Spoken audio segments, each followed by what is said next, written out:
our dipping sauce since this is a pika-pika food. So we need to have a dipping sauce. This is a cheese base. Mas malapit ang lasa nito sa chicken a la king. So napaka-partner nito yung potato na pinrito natin kanina.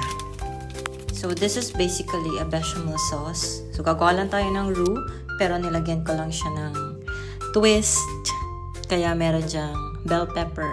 Kaya sabi ko sa inyo, mas malapit yung lasa nito sa chicken a la king. Kaya napakaganda nitong dipping sauce sa fried chicken. So it was my intention to put 2 tablespoons of cornstarch here kasi gusto ko mas marami. Para hindi na ako gagawa ulit kasi napaka matrabaho niyang gawin. Time consuming din.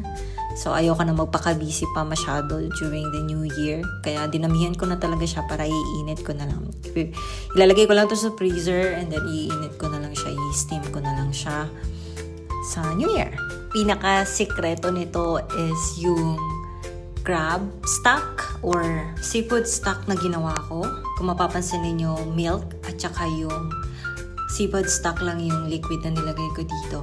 So, napakalasa niya talaga. Add lang ng milk hanggang sa matunaw. Don't worry kung hindi ganon matutunaw lahat ng cheese. Kasi i-blender naman natin to later on para mas smooth yung texture niya. This is optional. Naglagay din ako ng all-purpose cream for a much creamier taste. And lastly, I add in the seasoning powder, the thyme, the oregano, and then adjust the ingredients according to your preferred taste.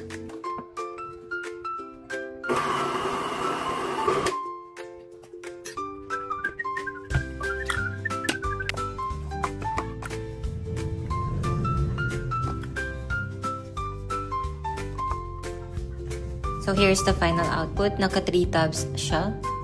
So yay! Meron na tayo pang New Year na dipping sauce.